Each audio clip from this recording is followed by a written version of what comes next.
భారతదేశంలో 10 నాణెం విడుదలైన 2 దశాబ్దాలు గడిచినా ఇప్పటికీ చాలామంది ప్రజలు చట్టబద్ధమైన కరెన్సీగా స్వీకరించేందుకు సంకోచిస్తున్నారు. హైదరాబాద్లో ఇప్పటికీ కొన్ని దుకాణాలు ప్రాంతాల్లో 10 నాణెం తీసుకోవడం లేదు. చాలామంది దుకాణదారులు 10, 20 రూపాయల నాణాలు తీసుకోవడానికి నిరాకరిస్తున్నారు. ఇవి నకిలీవని చెల్లవంటూ దుకాణదారులతో పాటు ఇతరులకు కూడా తీసుకోవడం లేదు. ఈ నాణాలు చెల్లుబాటు అవుతాయని ప్రభుత్వం, ఆర్బీఐ, బ్యాంకులు పదే పదే చెబుతున్నప్పటికీ చాలామంది వీటిని తీసుకోవడానికి నిరాకరిస్తున్నారు. తాజాగా మరోసారి ఆర్బీఐ హెచ్చరిక జారీ చేసింది. భారతదేశంలో 10 నాణెం విడుదలైన 2 దశాబ్దాలు గడిచినా ఇప్పటికీ చాలామంది ప్రజలు చట్టబద్ధమైన కరెన్సీగా స్వీకరించేందుకు సంకోచిస్తున్నారు. హైదరాబాద్లో ఇప్పటికే కొన్ని దుకాణాలు ప్రాంతాల్లో 10 రూపాయల నాణెం తీసుకోవడం లేదు.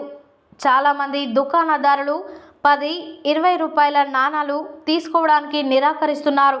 ఇవి నకిలీవని చెల్లవంటూ దుకాణదారులతో పాటు ఇతరులకు కూడా తీసుకోవడం లేదు. ఈ నాణాలు చెల్లుబాటు అవుతాయని ప్రభుత్వం, ఆర్బీఐ, బ్యాంకులు పదే పదే చెబుతున్నప్పటికీ చాలామంది వీటిని తీసుకోవడానికి నిరాకరిస్తున్నారు. తాజాగా మరోసారి ఆర్బీఐ హెచ్చరిక జారీ చేసింది. ఈ నాణాలు తీసుకోకపోతే చట్టరీత్యా నేరమని మీకు తెలుసా? మీరు అలాంటి వ్యక్తులపై కూడా ఫిర్యాదు చేయవచ్చు.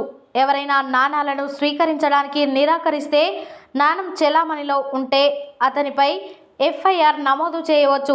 అతనిపై ఇండియన్ కరెన్సీ యాక్ట్, ఐపీసీ సెక్షన్ల కింద చర్యలు తీసుకోనున్నారు.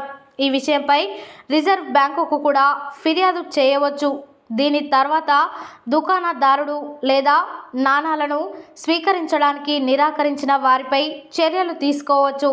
హైదరాబాద్లో ఇప్పటికే కొన్ని దుకాణాలు ప్రాంతాల్లో 10 రూపాయల నాణెం తీసుకోని వారు 3 సంవత్సరాల జైలుకు గురవుతారని హెచ్చరిక బోర్డులు కూడా పెట్టారు.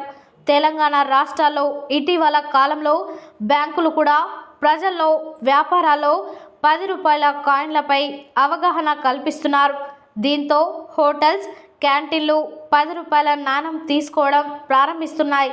అయినా చాలామంది తీసుకోవడం లేదు. ప్రభుత్వం ఆమోదించిన నాణాలను తిరస్కరించడం నేరమవుతుందని స్పష్టం చేసింది. తిరస్కరించడమే కాకుండా అవి చెల్లవంటూ సోషల్ మీడియాలో ప్రచారం చేసినా శిక్ష ఖాయమని హెచ్చరిస్తోంది.